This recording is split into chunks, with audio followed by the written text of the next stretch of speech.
More and more people are asking me, how do I build a real estate team? You know, it took me a long time to figure out how to do it myself, but I'll show you the path I had to take and how I finally ended up building a real estate team.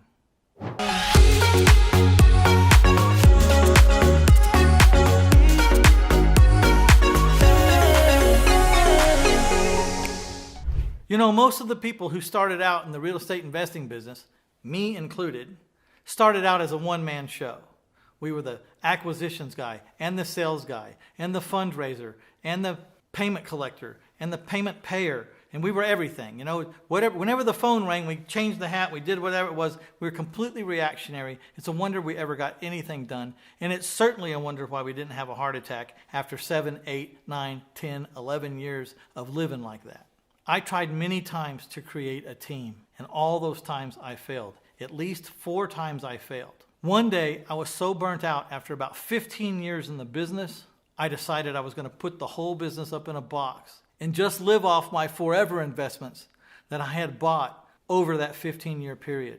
I was going to take the house flipping business, put it in a box, and put it on a shelf and put it away, which was well over $1 million a year net profit. I just couldn't do it anymore. I was burned out. I was fried. And I was willing to walk away from $1 million+ per year just to get away from it.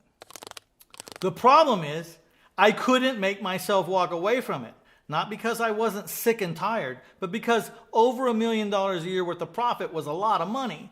And it's just a shame to just say I don't want it anymore and stop. I had this idea. Maybe I could take half that profit. I'm just using round numbers here, but maybe I took $500,000 or $500,000 plus and found some really, really kick-ass employees to hire that would really take care of me because A, I had searched for the right people, and B, I was going to pay them really well for what they did, and their job would matter to them because that check was going to be a nice check. So I decided to do that. I decided I'd walk away, but I'd walk away making only $500,000 out of the $1 million because I was going to give this other $500,000 to the people that were going to keep it alive. The other reason why I didn't want to walk away is I had spent 15 years building this reputation, building these private lenders, building this network of people that I knew, and learning all the ins and outs of this business. And once you turn off that momentum faucet, it's very hard to turn it back on and get it to all come back.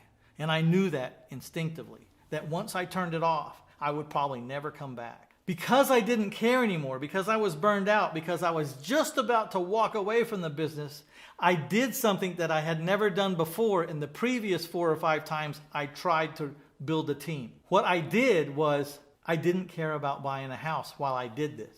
You see, the other 4 or 5 times when I tried to systematize my business and find and build a team, I would not let myself not buy 100 houses a year. So I was trying to build a team and systematize a business with what was left over after I personally, who was wearing all these hats, had bought 100 houses, which means the only piece of me left over was worn out and there wasn't even much of me left over anyways.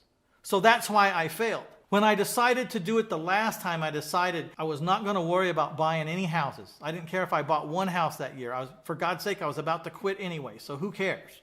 I'm about to walk away and do nothing forever. So I decided not only would I not worry about buying any houses while I tried to fix this, but that I would go and get in front of some people that had already done what I wanted to do. I was trying to take my own advice about hiring a coach or a mentor who had already done what you want to do. And so I signed up with a mastermind group. This mastermind group had a bunch of, they were all in real estate. There was 150 people in this mastermind group, and all of them were in real estate.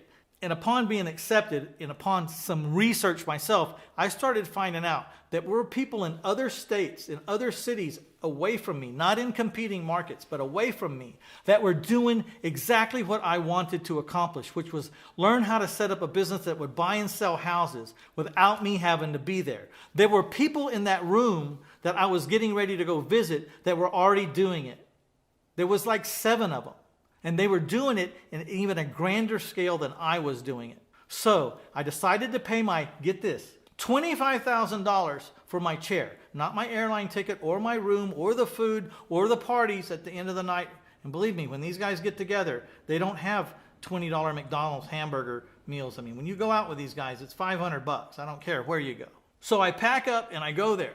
I pay my $25,000. And I decide on the plane over there that I'm going to stop speaking and start listening.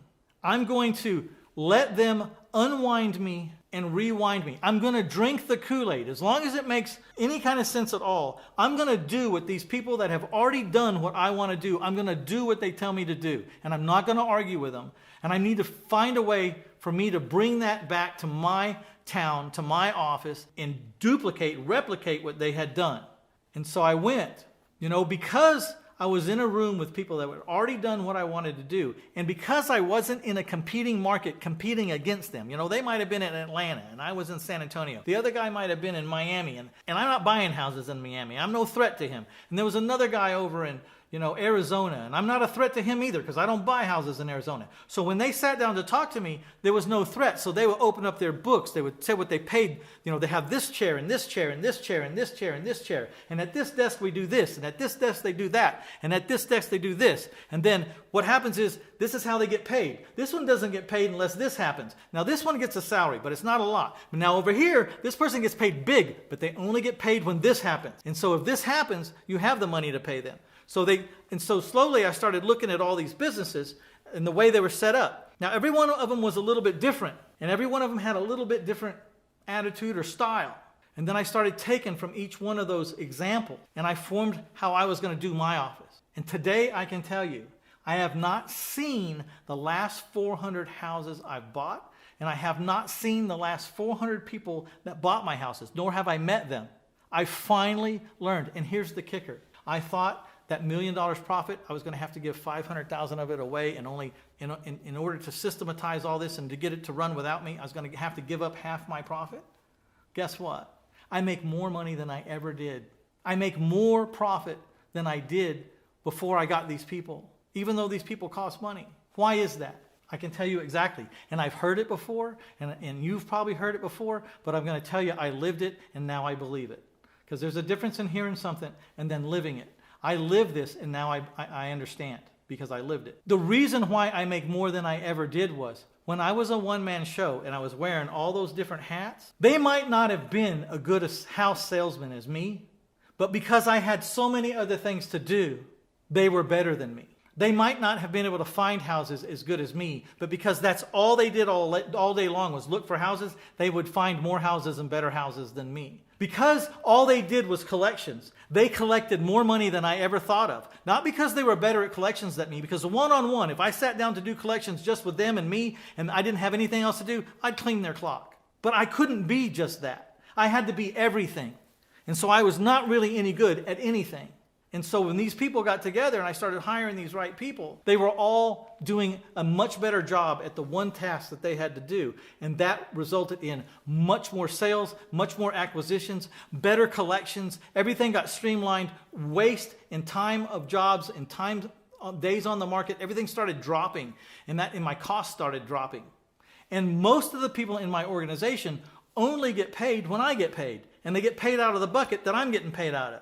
So if they don't produce money into the bucket, I don't have to pay them. And if they do produce money in the bucket, then obviously I have the money to pay them because I've set up the pay scale to be able to handle it that way. So that's what I would like to tell you is in order to really systematize a business, you may have to stop doing business to the level you're doing it right now. And you may have to take 3 or 4 or 5 or 10 steps back and say, I'm not going to do as much volume this year, but I'm going to work on this business so that when I get people in the right chairs and I teach them how to do their job right individually, this person do it, this person, this is what you do, this is what you do. And once I get it, and then when I turn on the afterburners, we're going to fly faster and higher than you ever flew. And that's what I learned by backing off my business. That year, I only bought 33 houses.